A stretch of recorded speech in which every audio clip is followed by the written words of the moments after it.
क्या आपको पता है एक average student and topper student में फर्क क्या है? क्या वो चीज है जो दोनों को अलग करता है? उनका पढ़ने का तरीका। क्योंकि पढ़ाई तो दोनों करते हैं, लेकिन जो इफेक्टिव एंड स्मार्ट वे में पढ़ाई करता है वही टॉपर बन पाता है। ये चीज आपके साथ भी होता होगा कि आप पढ़ाई तो बहुत करते हो लेकिन आप कभी टॉपर नहीं बन पाए, और ये इसलिए होता है क्योंकि आपके पढ़ने का तरीका गलत है। लेकिन ज्यादा सोचिए मत, इस वीडियो में मैं आपके साथ वो सारे सीक्रेट टिप्स शेयर करूंगी जिससे फॉलो करके आप एक एवरेज स्टूडेंट से टॉपर स्टूडेंट बन सकते हो। तो इस वीडियो को पूरा एंड तक जरूर देखना।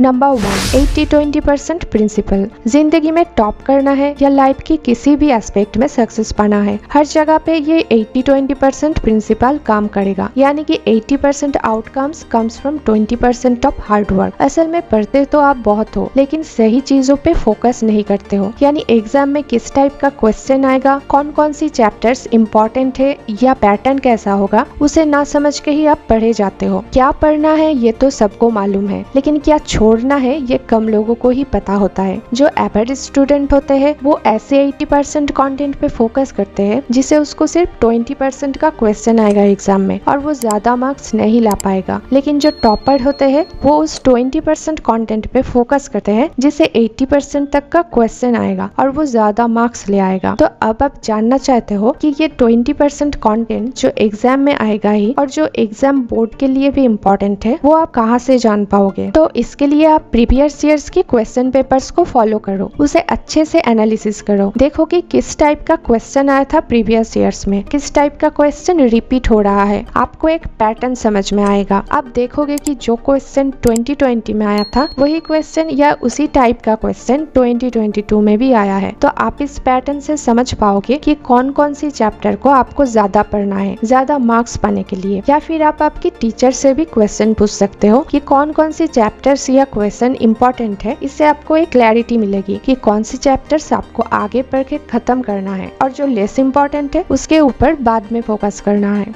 Number 2, always clear all your doubts. जब आप मैथ्स या फिजिक्स जैसा सब्जेक्ट या कोई भी सब्जेक्ट पढ़ते हो तो उसमें डाउट आना नॉर्मल है। जब आप इसके ऊपर क्वेश्चन सॉल्व करोगे कंफ्यूजन होगा, डाउट्स भी आएगा। लेकिन इस सिचुएशन में ज्यादातर स्टूडेंट डाउट्स क्लियर नहीं करता है, अपने टीचर से डर के वजह से डाउट्स नहीं पूछता है। और जो टॉपर होते हैं वो अपने सारे डाउट्स को क्लियर करते हैं और किसी भी कॉन्सेप्ट उसके माइंड में पूरा क्लियर होता है। सो अगर आप अपनी डाउट्स क्लियर नहीं करोगे तो आगे की चैप्टर्स जब आप पढ़ोगे तो उसमें भी डाउट्स आएगा और आप बहुत सारे प्रॉब्लम फेस करोगे। सो आपको हमेशा अपने डाउट्स को क्लियर करना चाहिए अपने टीचर से बिना डरे। Number 3, study in sequence. आपने नोटिस किया होगा जब आप पढ़ते हो और आपको कुछ समझ नहीं आता है तो पढ़ाई में से आपका इंटरेस्ट खत्म हो जाता है और पढ़ने का मन ही नहीं होता। जब तक समझ पाते हो तब तक पढ़ाई में मन रहता है, और जैसे ही समझ नहीं पाओगे तो पढ़ाई में से इंटरेस्ट भी खत्म हो जाएगा और उस सब्जेक्ट को बोरिंग लगने लगेगा। तो ये इंटरेस्ट खत्म क्यों होता है? तो ये इसलिए खत्म होता है क्योंकि आप उसको सीक्वेंस में नहीं पढ़ते हो, इसीलिए उसकी बेसिक्स क्लियर भी नहीं होती है। हर एक सब्जेक्ट में एक चैप्टर के साथ और एक चैप्टर की कनेक्शन होती है, चीजें आपस में जुड़ी रहती है। तो अगर आप पहला चैप्टर को छोड़ के दूसरा या तीसरा चैप्टर पढ़ोगे तो आपको कॉन्सेप्ट क्लियर कैसे होगा? क्योंकि पहले चैप्टर्स की कुछ कॉन्सेप्ट दूसरा या तीसरा चैप्टर में भी होता है। तो आपको क्या करना है, हर एक सब्जेक्ट को सीक्वेंस में पढ़ना है और उसका बेसिक्स को क्लियर करना है।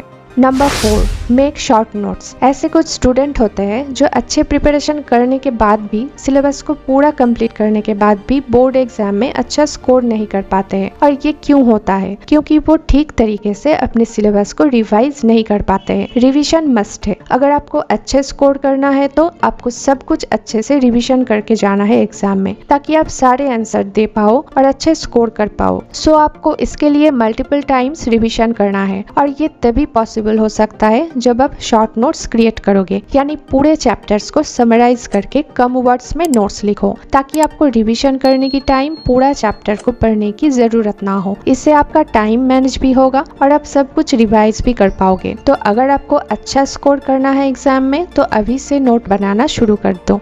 Number 5, teach to anyone. World wide एक रिसर्च के थ्रू पता चला है कि जो हम पढ़ते हैं वो हमें 30% तक याद रहता है, और जो हम दूसरों को पढ़ाते हैं वो हमें 90% क्वेश्चन तक याद रहता है। तो जब भी आप पढ़ते हो तो उसे किसी दूसरे को पढ़ाना शुरू कर दो, लेकिन उसे करने से पहले वो आपको ठीक से समझना जरूरी है, क्योंकि अगर आप दूसरों को ठीक से नहीं पढ़ा पाए तो आप खुद भी अभी तक ठीक से उस कॉन्सेप्ट को समझे नहीं हो। आइंस्टाइन ने भी कहा था, if you can't explain it simply you understand it well enough. इसलिए कोई कॉन्सेप्ट को क्लियर समझने के लिए और याद रखने के लिए आप किसी दोस्त या फैमिली मेंबर को वो कॉन्सेप्ट पढ़ाओ। Number 6, test yourself. अगर अच्छा स्कोर लाना है तो सैंपल पेपर या टेस्ट पेपर को सॉल्व करना बहुत जरूरी है, लेकिन ज्यादातर स्टूडेंट ये नहीं करते हैं और जो टॉपर होते हैं वो टेस्ट पेपर को ज्यादा से ज्यादा सॉल्व करते हैं। इससे वो अपनी गलतियों को समझ के उसे ठीक करते हैं और एग्जाम हॉल में टाइम को कैसे मैनेज करना है ये भी उनको पता होती है। सो अगर आप सैंपल पेपर को सॉल्व नहीं करे तो एग्जाम हॉल में आपको बहुत सारे प्रॉब्लम को फेस करना पड़ेगा। टाइम को ठीक से ना मैनेज करने से आपका पेपर भी छूट सकता है। सो टाइमर ऑन करके सैंपल पेपर को सॉल्व करना शुरू कर दो और देखो कि गिवन टाइम में आप पेपर को सॉल्व कर पाते हो या नहीं।